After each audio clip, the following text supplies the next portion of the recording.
obstacle on the path back to normal. That's how some are thinking of this more contagious Delta variant. Now, some employers, including the TVA, are rethinking their workplace policies. Delta clearly was a curveball that came in, surprised us all. A more contagious variant of COVID disrupting a return to the workplace. Companies are thinking about bringing people back. I mean, that was the plan at the end of June, right? When cases were coming down, hospitalizations were down, and then came Delta. The TVA, one of many major employers in our area, telling us Delta has caused them to shift gears. We've decided that while we were planning to bring the workforce back into the office following Labor Day, that it might be best to postpone that. And so the new proposed return to the office date for the employees that are on mandatory telework is now January 1st of 2022. 50% of the TVA's workforce has been able to work from home since March. But for those who can't, at the Sequoia nuclear plant, it's back to social distancing. They've done a fantastic job bringing masks back. They're also doing temperature checks again. And those are things that they had stopped doing earlier this summer. Employees at Unum also needing to mask up before heading to work. The company says they are still bringing workers back here after Labor Day, but they'll be on a flex schedule, with employees having 2 optional telework days. If you have the option, whether you're vaccinated or unvaccinated, to work from home, that's a much lower risk option, a much safer option for you and for people around you. Blue Cross Blue Shield, another major employer, telling us the Delta variant has triggered a return to policy stopped earlier this summer, including a masking in motion policy and temperature checks. And U.S. Express tells us they're working on new COVID protocols as well. Doctors tell us the biggest way any employee returning to the workplace can protect themselves is by getting vaccinated now, and by, of course, following CDC guidance that says masking up regardless of vaccination status. Sheena Bradley and her fiancé were unvaccinated when they contracted COVID-19 and were hospitalized just a few months ago. Now that her husband is gone, she's sharing her story in hopes of it never happening to anyone else. This necklace is one of the few mementos Bradley still has left. We've never been apart for anything. Like, we were together sun up, sun down. She says COVID called and her fiancé, Stephen Willerson, answered. Back in May, the two contracted COVID and were admitted to 2 different hospitals. I had to really face it and go sit at his gravesite for a little bit and just realize hey, this is for real now, it's no more us, and we were really close, so yeah. Stephen was released from the hospital as Bradley still recovered, but his symptoms got worse and he was readmitted. Once he got on the vent, he just couldn't come back from it, so. Dr. Sizemore with Erlanger Hospital says he often sees couples admitted to the emergency room together.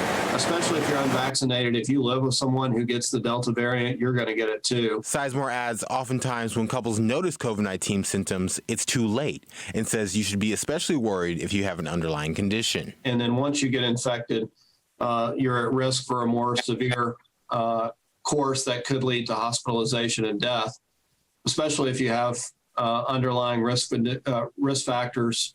And Shayna had those risk factors. She just recovered from cancer and her fiancé had recently beat a heart attack. So at that point, we were like, okay, when we heal, get better, and if the surgery comes, we're going to get vaccinated. Now, she hopes her experience could help save another's life. Don't think that for a second that it could not happen to you. Honestly, it could happen to anybody, healthy or not, vaccinated or not, anybody. Just wear your mask, honestly.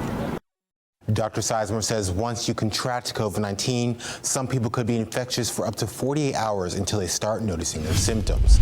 More kids are getting sick with COVID now than ever before. One mom experienced this firsthand and is worried what will happen this school year. Maeve Ibanez was getting ready to send her kids back to school next week.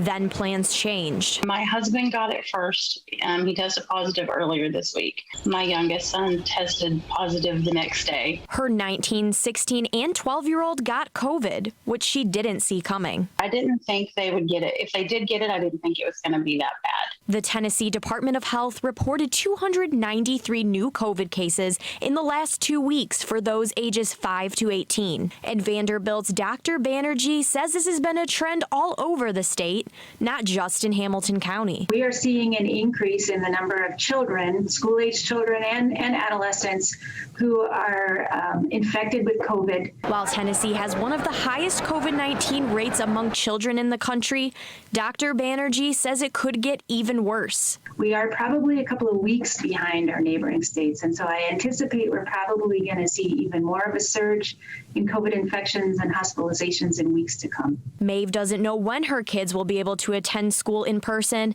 but she knows that once they do, I think we're going to wear masks regardless of whether we're vaccinated, whether we've had it. It is such an unknown kind of disease right now. So if they can carry it at all, I would not wish this on anybody. she worries about kids spreading it to each other. Middle son for sure was asymptomatic for like 2 or 3 days, and so was my youngest. And had they been back in school with no masks, there's no telling how many people they could have infected. Anyone 12 years or older is eligible to get the Pfizer vaccine, and the American Academy of Pediatrics recommends that all children wear masks in this school year. The Commissioner of Health does not suggest every school district implement a mask mandate, but she's calling on parents for their input.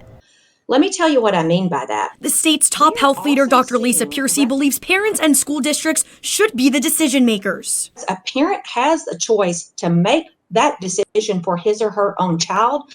And so at the end of the day, it's even not a local decision, it's a hyper-local decision when you talk about school boards and districts and then specifically the parents. Dr. Penny Schwinn, the state's education commissioner, agrees. Nothing has changed in that it is a local decision, and we believe that local communities and families can make the best decisions for their children. This comes as the Delta variant continues to surge in addition to child cases on the rise. In response, Metro School Board members voted in favor of a mask mandate Thursday. But you know what? Some parents not happy. This is unconstitutional. America is not about the collective good. America is about individual liberty. Others have been fighting for a mask mandate for weeks. In-person learning is going to be the best way for us to address learning losses that we've had in the past year and a half. We have to keep schools open. Both the CDC and American Academy of Pediatrics say masks are effective in reducing transmission of the virus. As a pediatrician and mother of 4, Dr. Piercey believes masks are effective, but they're one tool. But one Nashville doctor is taking a stronger stance on masks and is concerned with personal choice. Your children could infect other children who could then affect others. And so we need to do the right thing and be in this together. Dr. Piercey says an even better tool right now, the vaccine, but she says the bad news is right now, not all children are eligible for it yet. Reporting in North Nashville, I'm Amanda Chin, Fox 17 News, your Code Red station.